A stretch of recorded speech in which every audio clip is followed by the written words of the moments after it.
I would like, if I may, to take you on a strange journey.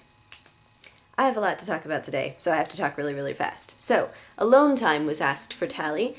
For alone time for me, I pretty much just come in my room, and this is my room, and I get on my computer and I just listen to music. I usually listen to really loud music when I want to really be alone, because I don't live alone. I live with a sister and sister's boyfriend. So, that answers that. Favorite shirt? I'm wearing it right now. It's a really cute web video called The Red Red Squirrel. I can maybe put a link to a video of it on YouTube, even though it's on an actual website, or I could just put a link to the website. I'll maybe do both. But yes, it's The Red Red Squirrel, and he and his associates are not good.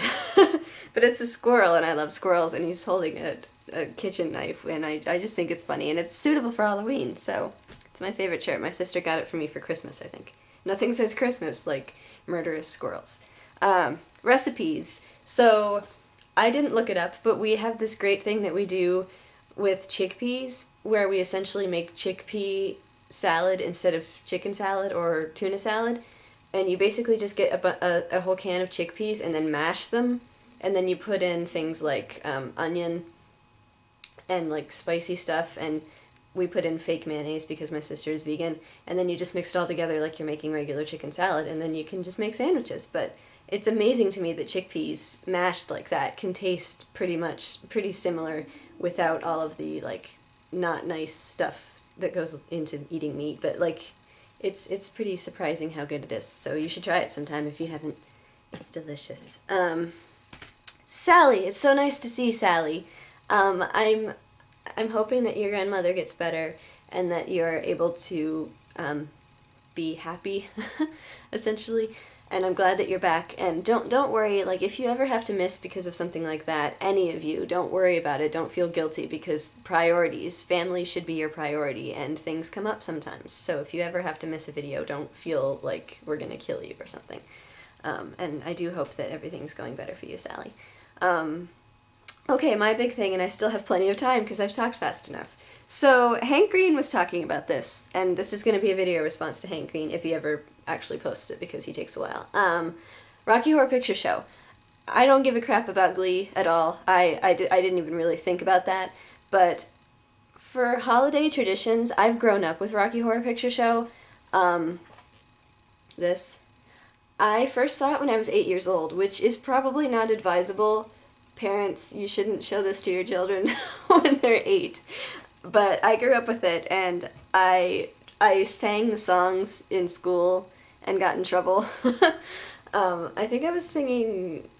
What was I singing? I think I was singing Sweet Transvestite, and I got in trouble. And I didn't even know what it was at the time, but I was singing it anyway, which is part of why you don't want to show it to little children. And then I would sing it, I would perform it actually with a bunch of my friends, because my friends, the Fevriers, had this really beautiful Southern-style front porch on their house. They had a really beautiful house, but it had this like big front porch with a like swing and stuff, so we would dance on it and pretend it was a stage and act out, especially the floor show. I remember doing the floor show a lot.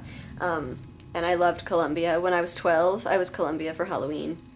But yeah, I've grown up with this movie, and so it was awesome to see Hank Green talking about it, even though he's talking about Glee, and I feel the same way. I feel like Glee is going to destroy and not understand what this is about, because it's not really a movie that you watch thinking, oh, this is going to be great. You go into it thinking you're going to laugh. And the point that Hank Green didn't really make is that Richard O'Brien, the guy who wrote this, was not taking it seriously. He was trying to make a silly parody of all of these science fiction-y, like, double feature movies that you would see at the movie theater when it was like the 50s and stuff. So that's the whole point that Richard O'Brien was going for. So it's not supposed to be a good movie. Don't watch it and think he was trying to be serious, because he's not. But yes, it's very, very funny, and it's especially funny if you watch it with friends. Like, I usually watch it with friends and family and stuff, and we shout things and make fun of it.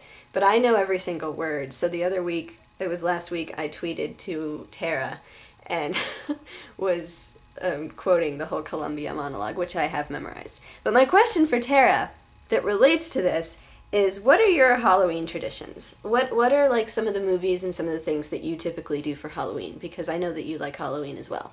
So, and I know that you haven't seen Rocky Horror Picture Show as much as you would like to, or as much as me. So that's kind of interesting too, and I know that you want to talk about it. So yes, what are your Halloween traditions, and how do you feel about RHPS? And I will see you tomorrow.